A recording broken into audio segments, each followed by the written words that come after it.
Florine squeezed through the crowded city street, looking back and forth as she tried to take in the happenings around her. Now that the fighting was over, the streets and the buildings were illuminated with an eerie blue flame that afforded her a better view of the city and its activities. Everywhere, dark dwarf and slave alike toiled away as they cleaned up and restored the damage left in the wake of the weeks-long battle for Khazan-ar. If she were to describe the scene as a whole, it would be busy, far busier than anything she has ever seen, making places like the imperial capital of our winter seem like a small town by comparison. Everything was in constant motion. Yet, even so, chaos was kept at bay by a distinct order that was discernible at a glance. The city thoroughfares were divided into different lanes and tracks. Everyone was going somewhere with some purpose in mind and no one stopped to talk or look around. The only things that seemed to ever pause in their journey were the rail cars, which followed their tracks into berths every few hundred meters where various containers awaited loading. The system was not unlike what the Sorceress Kingdom was currently adopting, though things were scaled down to be handled by slave labor. A rail car went by them, stopping at a berth just ahead. Florine did her best to see how they operated as they walked by. An ogre moved a steel cart loaded with a cargo bin filled with refuse onto the awaiting rail car, which was exactly level with the platform beside it. The cart slotted itself smoothly into the rail car and the rail car was moving again before Florine had fully passed it. Similar scenes repeated themselves everywhere along the street and Florine was hard-pressed to continue comparing the dwarves before her to the dwarves that she knew. In a word, the dark dwarves of Khazan-ar appeared to be far more advanced than the Azalisian mountain dwarves in at least a military, logistical, and broadly organizational sense. How much work does it take to maintain so much precision machinery? Florine asked. Not much, Velgarth answered. This way. They turned a street corner, going up a road line with the same, ubiquitous architecture that Florine had seen everywhere in Fjellhammer. Every building was monolithic in proportions and she felt like she was walking between fortress walls wherever she went. Most things have at least minor enchantments on them, Velgarth told her as they continued on. I see, Florine said. I was wondering why there was less collateral damage than there should have been. At least if the conflict was in a human country. In that case, what is it that's burning in the other principalities? There are plenty of things in a city that can burn, Velgarth shrugged. Food. Garbage. People. For some reason, absolutely no one in the city seemed to care that the rest of Khazan-ar was being invaded. Prince Fjellhammer's order to restore the principality's industries took precedence over everything and even the prince himself showed no sign of concern. If anything, he was pleased by the turn of events. Should the Sorceress Kingdom really stand by while an act of pure spite consigns millions of people to their deaths? One might argue that it would have happened anyway considering the root cause of the invasion appeared to be negligence. Prince Fjellhammer asserted that the council had grown lax in their border security and had allowed its enemies to build up in the nearby portions of the Middle Realms.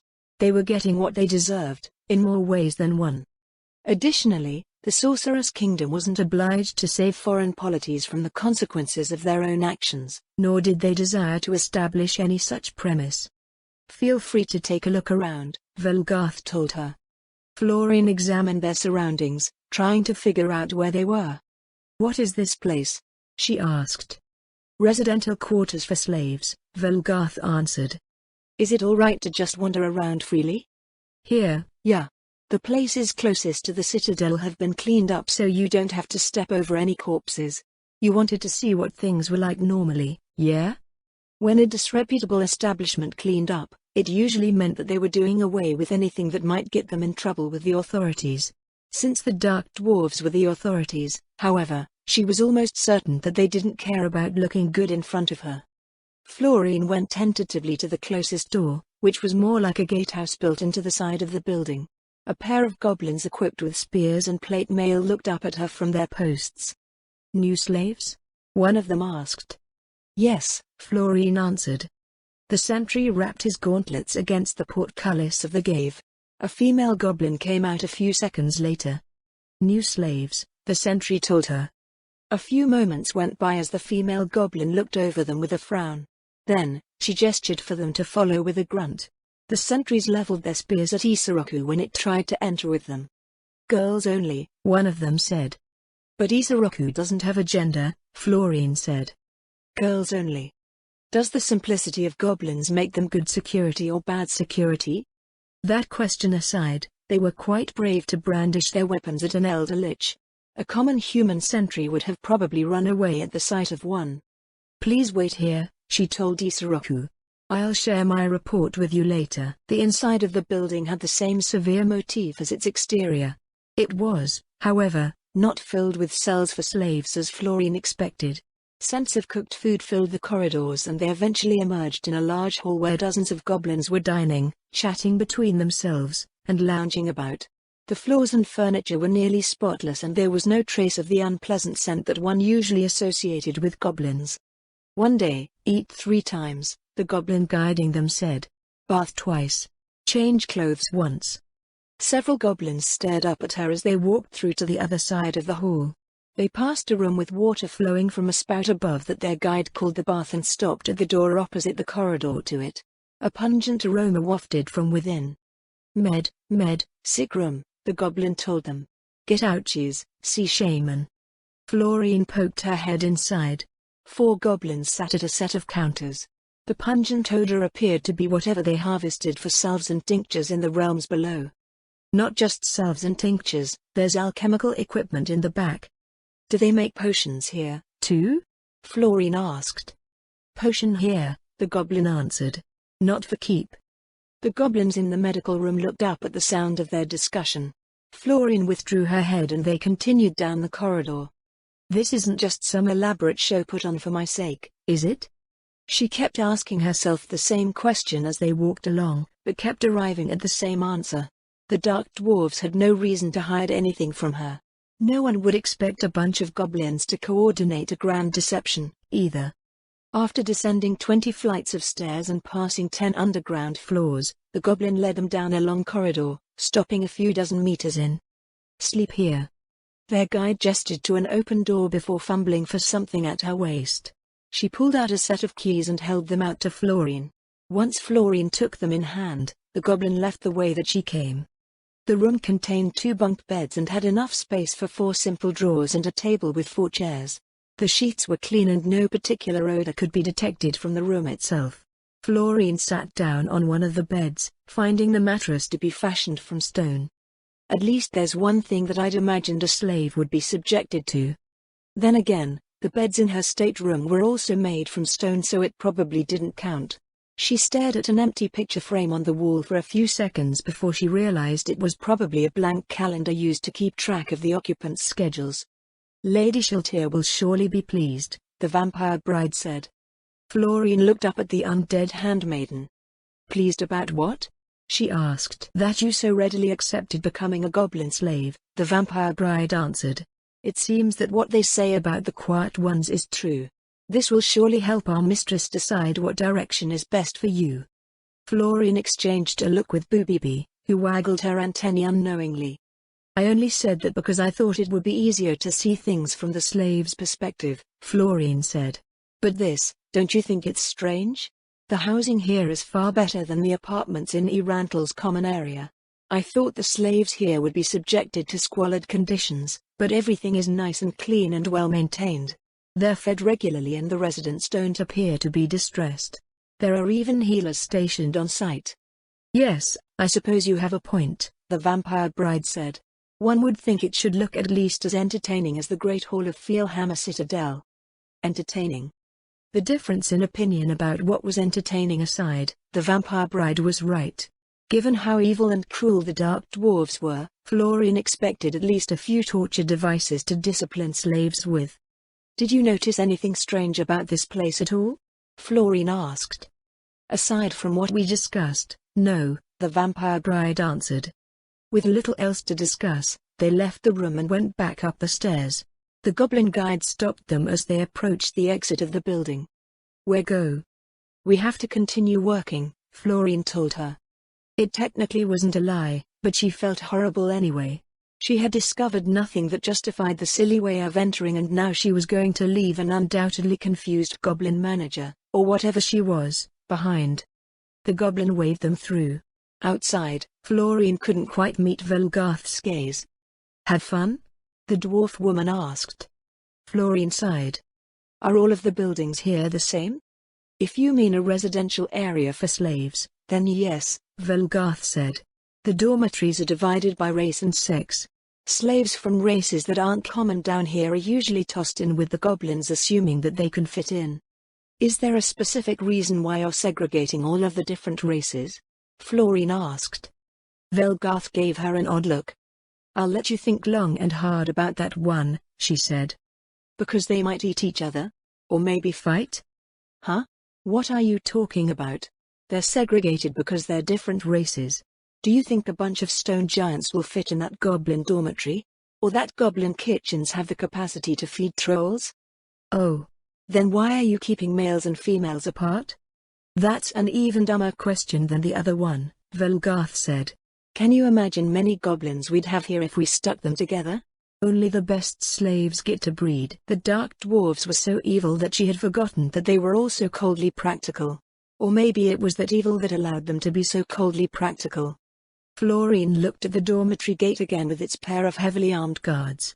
If she thought about things in a purely practical sense, then the reason why things were the way that they were was because slaves were valuable assets. It wasn't as if the slaves were being treated to luxurious conditions. The massive scale of construction in Kazanah combined with its clear tendency to standardize things probably meant that the dormitories were actually quite cheap to build and maintain. We done here? Velgarth asked. Yes, thank you, Florine answered. Next? There's a next? I'd like to see how you train these slaves. Velgarth turned around without a word, leading them further along the narrow street until they reached another major thoroughfare. There, they went down a long ramp, arriving at a platform filled with dark dwarves and slaves alike. Within minutes, a train of rail cars rolled up and stopped in front of them. Florine let out a small cry as she was literally pushed along with the crowd and onto the nearest car. Without warning, the golem propelling the vehicle accelerated. She would have fallen to the ground if the passengers weren't packed together so tightly. She started when something felt up the inside of her skirt. What was that? It was me, Boo BB said from inside her skirt. She fits onto a passenger car better than a goblin, Velgarth grumbled. The acceleration stopped but, without any landmarks to serve as a reference, Florine couldn't tell how fast they were traveling. Where are we going? Florine asked. 3 stations down the line, Velgarth answered. That's the closest we'll get before having to walk. 10 minutes later, the train decelerated and stopped in front of another platform. Florine struggled as a tide of people threatened to sweep her off. Then the people coming in nearly ejected her off of the other side. This is crazy, Florine said. How do you people live like this? You get used to it, Velgarth said. No sane person would ever want to get used to such a thing. 2 stops later, Florine thankfully found herself standing on the surface level of the city again. The crowds that she thought were ludicrous before didn't look so bad anymore. Come to think of it, Florine said. Where did all these people come from? The streets only had soldiers during the battle. 90% of Fielhammer's urban area is below this level. So the battle was under us, as well? We came from under the city if you somehow forgot, Velgarth frowned at her. So how did all the slaves figure into the conflict? Florine asked. I'm pretty sure you saw that, too, Velgarth answered. Unless they're battle thralls, they're spoils of war. Since non-combat slaves avoid the fighting, they'd be picked up last. If one considered it in broad terms, the way that the Dark Dwarves waged war wasn't too different from how humans did between themselves. Armies of designated combatants were fielded against one another while the civilian population awaited the results. While raiding rural regions was not unheard of, it was rare for sieges to occur and even rarer for urban centers to be sacked. Capturing the economic potential of a territory fully intact was the best possible outcome, and most wars were conducted with that objective in mind. Come to think of it, Florine said, I haven't seen any dwarven residences aside from the holds. Do they live anywhere else? The columns, Velgarth gestured toward the massif that spanned between Fielhammer Citadel and the western end of the principality.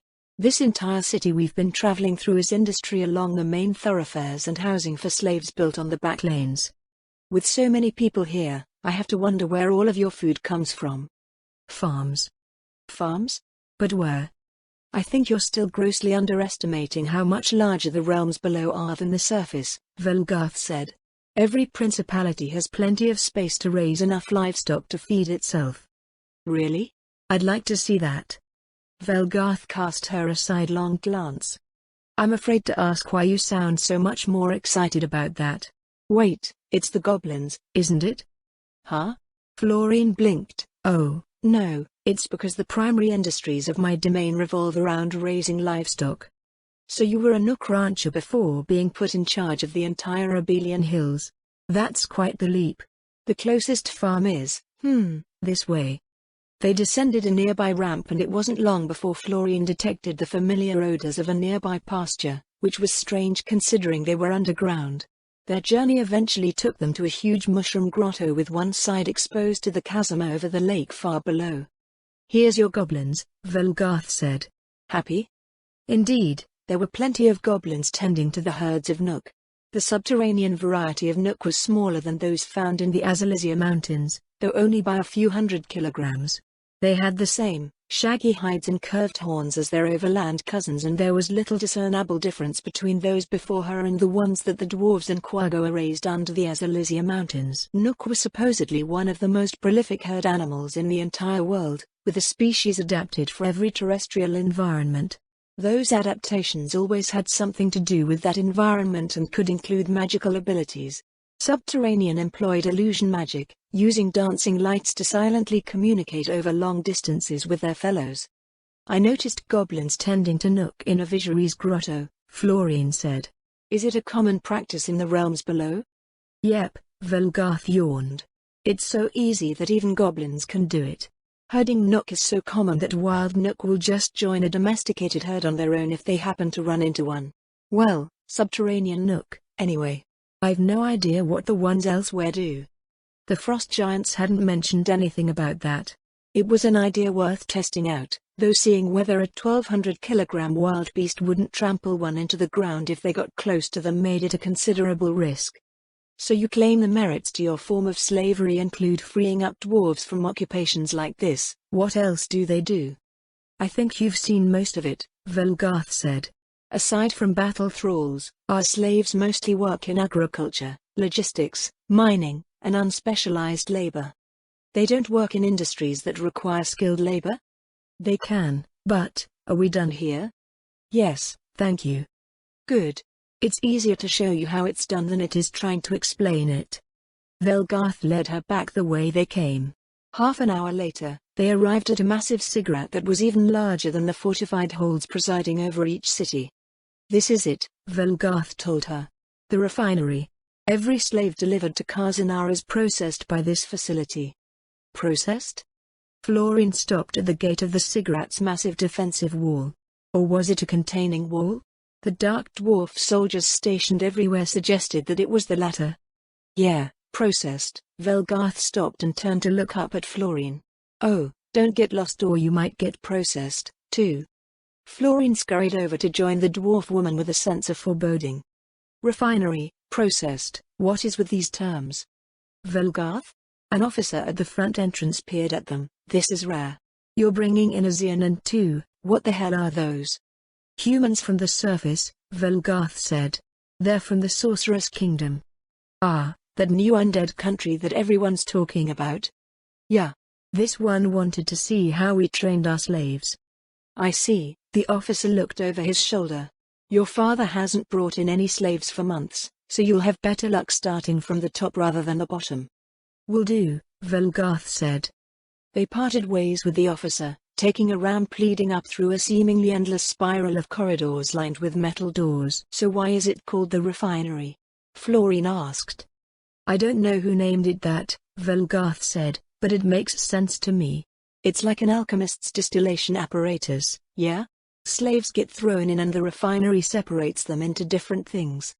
It sounded a bit like the public education system that Uri Alpha was proposing.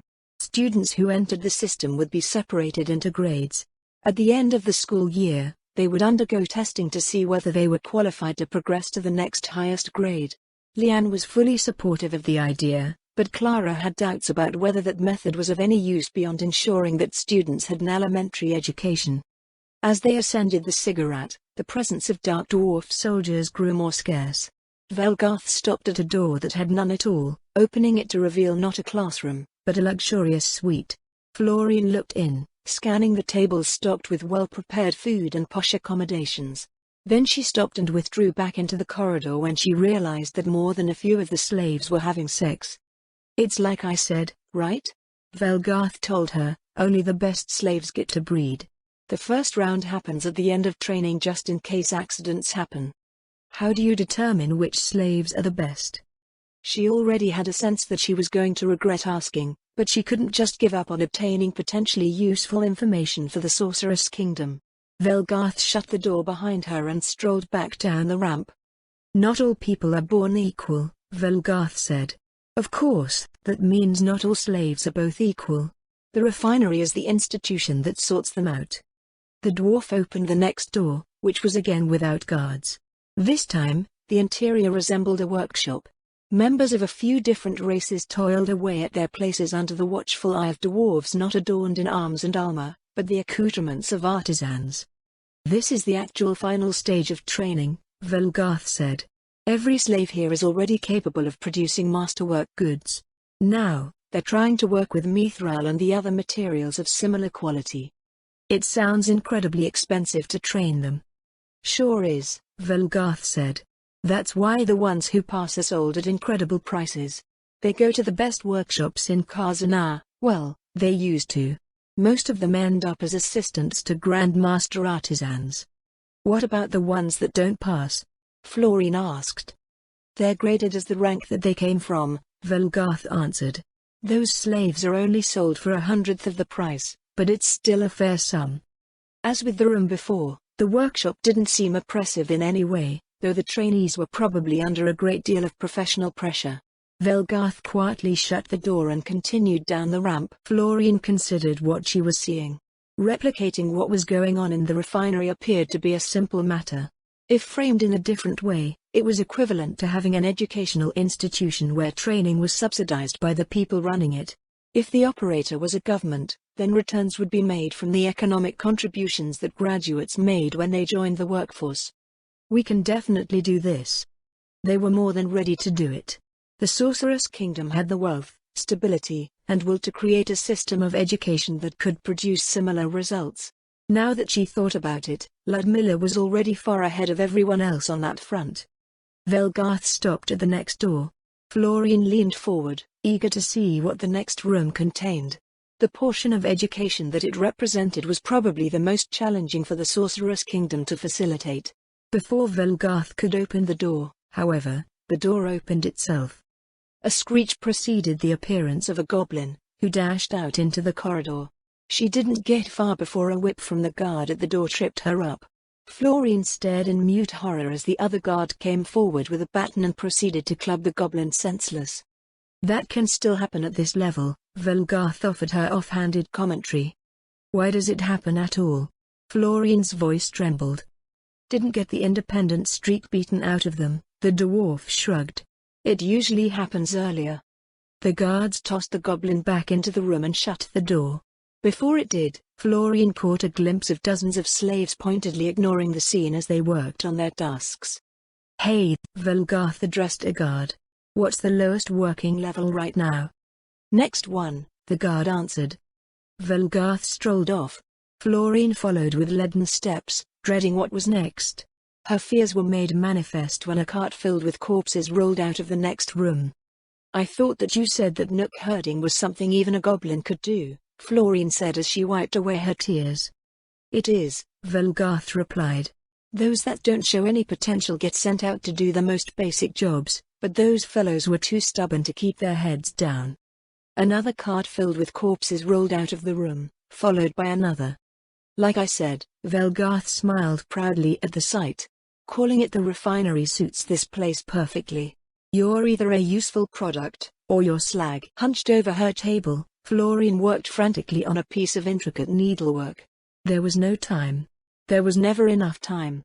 They wanted done in hours what should have taken days. Why were they so unreasonable? She mentioned as much and all they did was cut another hour off of her deadline.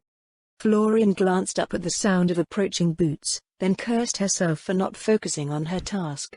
They were coming. She was nowhere near done. Her hands moved faster as if what little progress she could make in a few minutes somehow mattered. "Time's up," Philagram said. Philagram snatched her work from her hands. A sob racked Florine's shoulders. It was impossible, yet they kept forcing her to try. "Terrible," Philagram shook his head sternly. "Absolutely terrible. Is there nothing that humans are good for? No one can tailor a ballroom gown in 4 hours." Florine protested, "It's absolutely impossible." Excuses." Philagram pointed to her right, "He's doing just fine." At the workstation next to hers, Leolio was working on his third dress. She didn't know how he did it. They had all started at the same time. Philagram tossed her incomplete work into a rubbish bin nearby. "Start again," he shook the handle of his whip at her. "You have 3 hours." 3? But, and if you fail this time, you're going into the pot. The pot. Boo Bibi had failed the previous day. She suspected that the Xian hero had ended up as the disgusting bowl of green soup they had eaten that evening, and it seemed that it was true. "No." Tears rolled unchecked down her cheeks. "No. I don't want to be soup." Florine ran for the door in the corner of the room. She didn't know where to go, but she couldn't stay where she was. There was no way she could finish a dress in 3 hours. She burst out of the door and fled down the corridor. After 3 steps, she fell face first to the stone floor. She tried to get up again, but something was pulling on her leg. Looking back, she saw a whip coiled around her ankle. Holding the other end of the whip was Velgarth, who rapidly stomped forward with an iron club in her hand and a grin on her face. Florine sat up with a shriek. Sitting on her stomach, Leolio glanced around the room before regarding her with a beady black eye. "Leolio does not detect any danger," the avian demi-human said. The vampire poked her head into Florine's room. She waved the undead handmaiden away before bending forward to cradle her head in her hands. "Now I'm even dreaming about it." "Sorry, Leolio," she said. "It was just a nightmare." Leolio settled back down. She wasn't sure if Mikyu had nightmares or even dreamed since they were always at least half awake. After visiting the refinery, Florine was too disturbed to continue her tour. Even after returning to Fielhammer Citadel, the scenes that she had witnessed still haunted her. Unwilling to let that paralyze her, she resolved to make sense of everything that she had seen that day. Unfortunately, her emotions and thoughts were still a mess and she couldn't get much done. She went to take a nap hoping that she would wake refreshed, but her distraught state of mind ended up concocting horrible dreams. Everything seemed so benign right up to the end. Perhaps that was the most unsettling part about it. If she had visited Kazanara as a merchant and didn't know that the dark dwarves kept slaves, she would have never suspected that there were any slaves at all. If anything, she would have admired how high the quality of life was for everyone. Leolio fluttered over to a nearby chair when Florine pulled back her blanket and rose from her uncomfortably hard bed. She went over to peek out of a narrow slit. Grimanthal was still burning, before returning to her desk. She stared down quietly at the blank sheet of paper that she had left lying there. "How does it all work?" She released an angry sigh. It was a question that she already knew the answer to, but her heart refused to accept it. While the intricacies of an individual's situation could be considered complex, populations were relatively simple to understand and manage. In the same way that the impoverished masses eking out a meager living in the cities of the northern human nations could be subtly directed to endlessly toil for next to no personal gain, so too could populations of slaves be managed. Kazanar's system was so blatant in its methods that she couldn't imagine that anyone wasn't aware of what was going on, including the slaves themselves. Yet, blatant schemes were rarely a deterrent for those participating in them. In any society, there was up and down. This was generally measured through the relative degree of wealth, privilege, and freedom that individuals enjoyed, and people seemed to naturally gain a sense of it as they grew accustomed to their environment.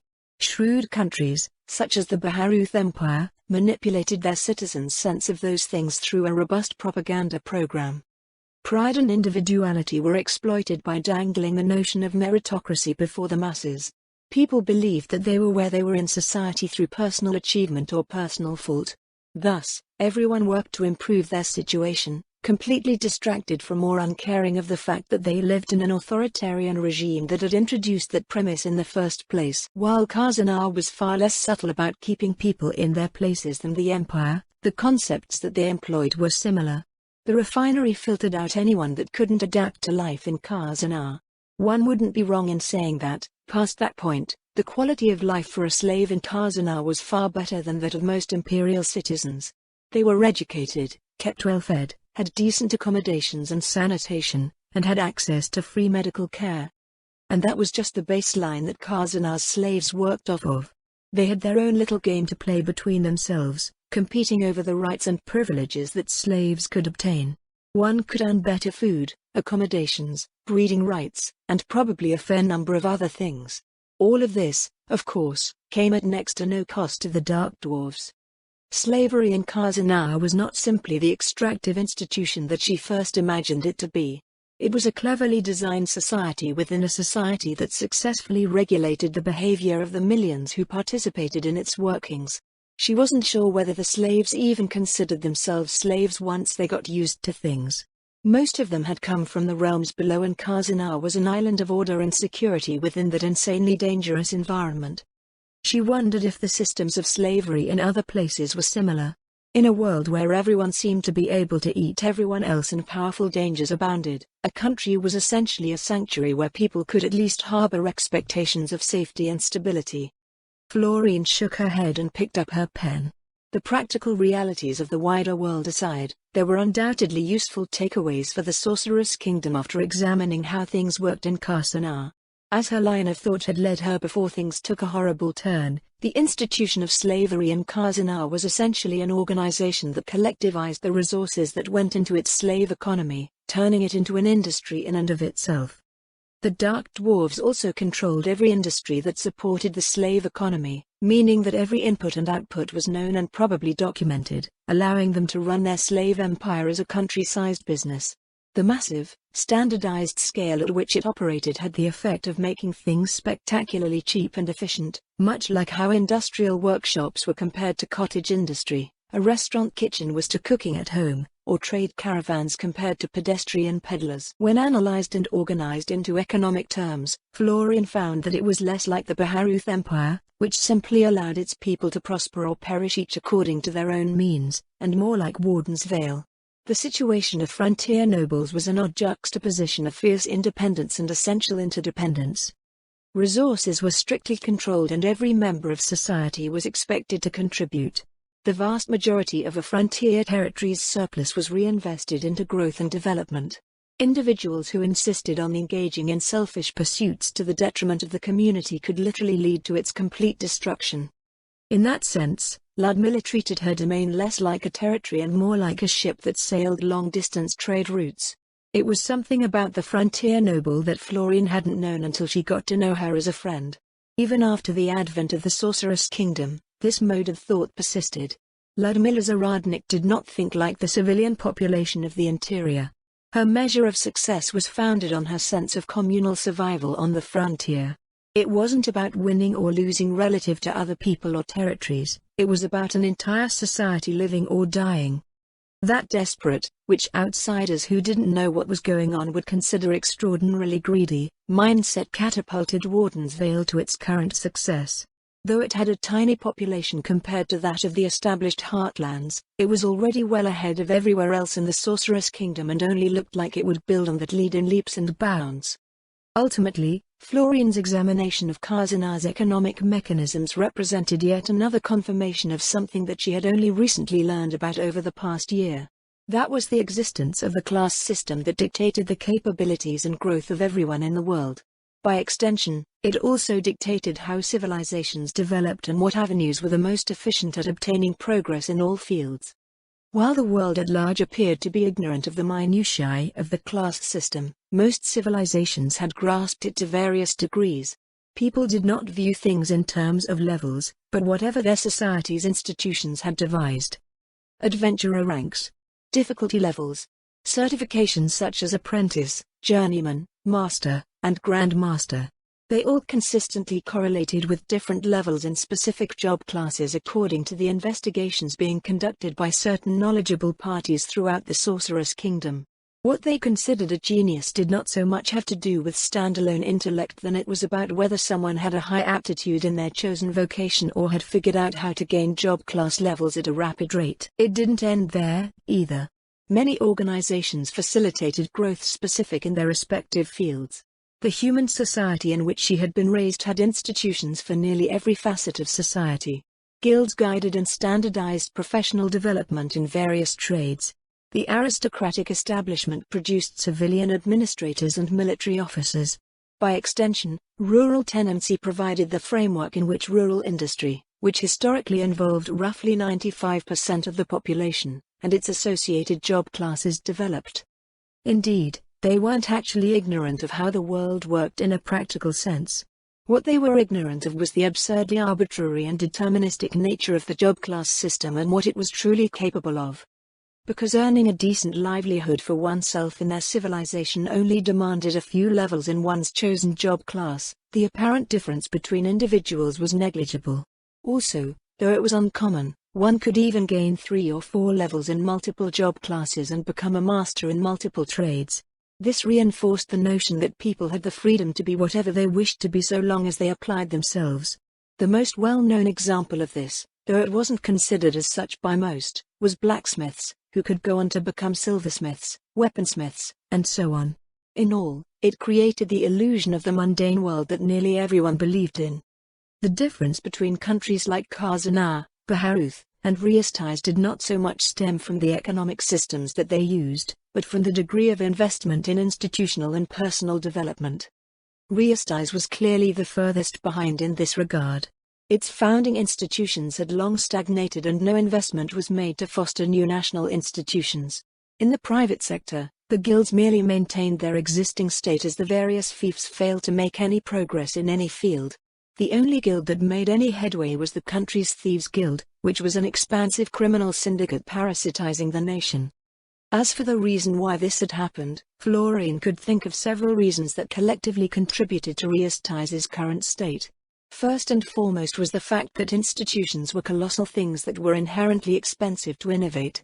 Once established, institutions struggled to remain progressive as they by nature sought to maintain a set of standards and proven practices. There were no exceptions to this, even in institutions that were dedicated to research and development. Creating a new institution required a combination of leadership, political will, economic means, and practical needs. All that and more was almost always in the hands of existing institutions. While Riastais had a favorable economic climate and thus plentiful resources to invest in national institutions, it either lacked some or all of the rest through nearly all of its history. There were no dramatic events that served as a catalyst for development, as Riastais had been protected by the slain theocracy from non-human threats for its entire existence. The most notable cases of institutional investment by the government came in the form of 2 of Riastais' leading nobles, Marquis Revan and Marquis Bolope. With the threat of an expansionary human empire to their east, Marquis Bolope had created a standing army that was said to be nearly on par with an imperial army group. This could be said to be the achievement of a genius, as it had taken the empire nearly 6 centuries to develop the imperial army to its current state, while Marquis Bolope had taken less than a decade. Similarly, Marquis Revan had a powerful army, but he also invested extensively in progressive territorial development. Before the advent of the Sorceress Kingdom, Revan's domain was the one which every other noble looked to with awe and envy. One might ask why they didn't follow in his footsteps if they envied his achievements, but the answer was simply because they probably couldn't. Most probably couldn't even enforce the law in their own territories, never mind attempting any form of progress. A marquis was a stupendously powerful and wealthy individual. They were nearly kings in their own right, and, as nobles, they effectively ruled as kings over their own territories. Because of this, both Revan and Bolope could brute force institutional development. Counts and barons neither had the economic strength nor the population to do the same thing. This brought Florine's thoughts to the Baharuth Empire, which could be said to be an extension of this idea. As a breakaway state founded by a martial house, the nascent imperial dynasty rallied the martial houses of the then eastern half of Riastais, forming the imperial army to protect itself from any attempts by Riastais to reclaim its lost territories. The creation of that army not only provided protection from external threats, but also served as a policing force that answered to the imperial throne alone. Over the generations, each emperor used the imperial army as a powerful tool in their quest to turn the empire into a centralized state, creating more institutions which in turn only answered to the imperial throne and thus further strengthened the emperor's position. This culminated in the rise of the current emperor, Jurkniv Runefar Elnix, who used the power cultivated over generations to purge the majority of his political opponents and rule as a mostly popular autocrat. One might question how the empire could be so lucky as to have 6 long-reigning sovereigns in a row who all happened to successfully work toward the same overarching objective, but one couldn't question that it had happened. Among the aristocratic elite of the northern human nations, the imperial dynasty was held up as a paragon, a house that exemplified everything that a noble could be and achieve. The common citizenry of the empire treated them as icons of their country's present and future greatness. All that aside, it could be said that those with enough wealth and power were the only ones with the means to pioneer new institutions and keep old ones on a progressive track. This could be achieved either through collective or individual will, though pooling everything into an individual undoubtedly made it easier to get things that were more radical or were not even present in the collective imagination of the people in place. The emperors of old founded the imperial army and all of its branches, then the imperial ministry of magic, and then the imperial magic academy that indoctrinated the future elites of the empire. As time went on, the different imperial universities appeared and even the grand arena, which served as both a distraction for the masses and a tool for propaganda. Probably the most impressive thing about it all was that the empire's institutions continued to innovate and retain their progressive edge. Counterintuitively, it was probably the traditional view of being an underdog that needed to continually strive for advantage that facilitated this. Now that she thought about it, it was the same thinking that drove Ludmilla's efforts in her domain. Florine reached into her infinite haversack for another stack of paper. Her pen hovered over the corner of a fresh page as she considered how she might tie everything together to explain what was going on in Kazanah. A degree of centralization sufficient to facilitate the development of major institutions, external threats that spur development. Rather than external threats, she could probably categorize it as one of the most fundamental forms of competition. Considering the utilitarian modes of thinking employed by Emperor Jurkniv and the institutions of the empire, it wasn't a stretch to think that the empire might have also been able to achieve similar results with its own system of slavery given enough time.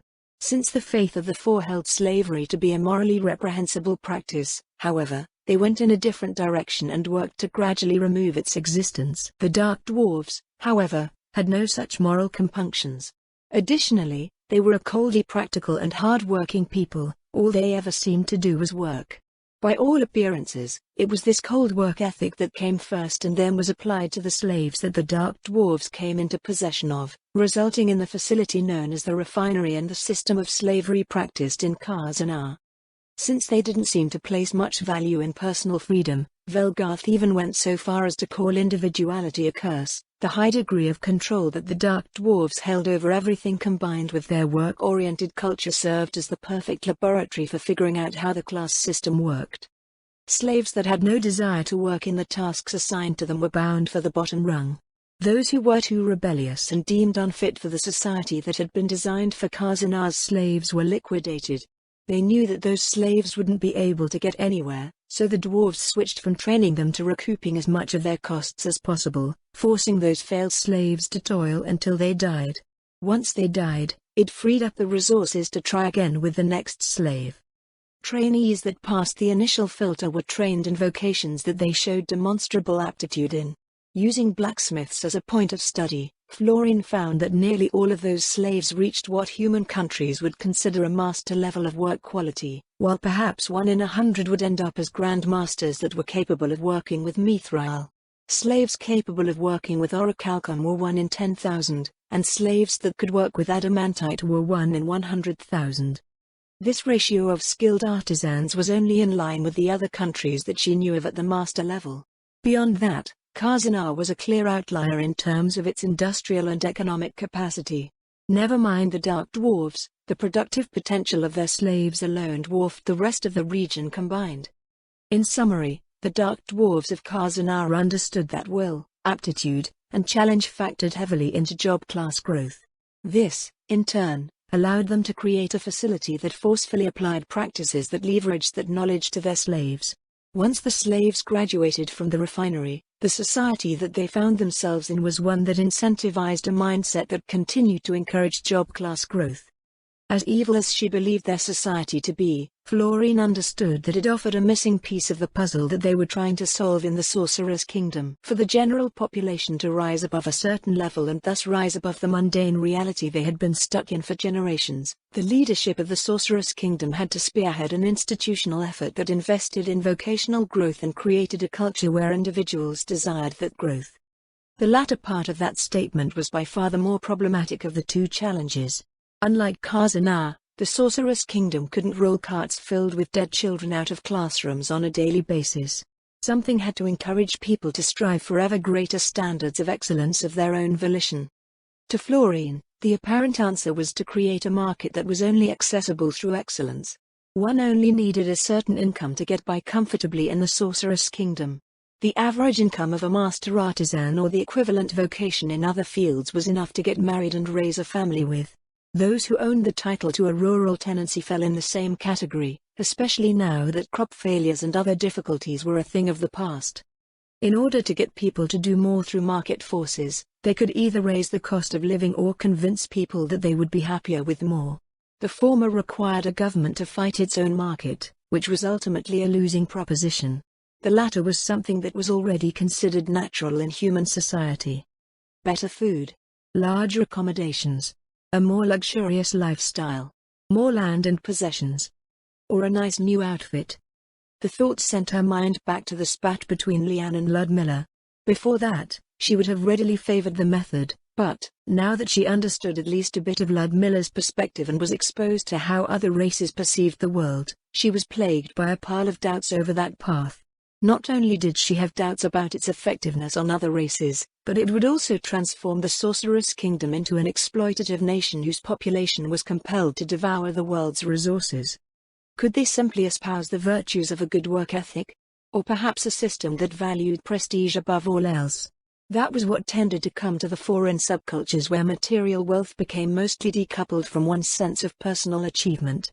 This was demonstrated in academic, artistic, and high-end vocational circles, as well as in the ranks of the aristocracy. Wait a minute. Florine let out a short, quiet laugh and scratched her head. If applied to society as a whole, her line of thought basically imitated the faith of the Six. Just how much had they figured out, and how many civilizations around the world operated on a similar level? As a noble seated at the head of a merchant house, her worldview was inundated with the material aspects of the world.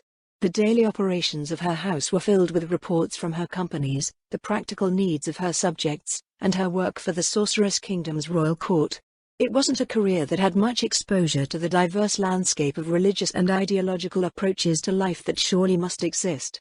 As a result, outside of the faith of the Four, everything just felt weird to her and she often simply hand-waved those things away as quirks that were a private matter in a secular state. Except they weren't. Far from that. They heavily influenced the behavior of individuals, often more strongly than the practical aspects of life. Those aspects also appeared to hold keys to understanding the world that would never gain traction in a highly materialistic worldview.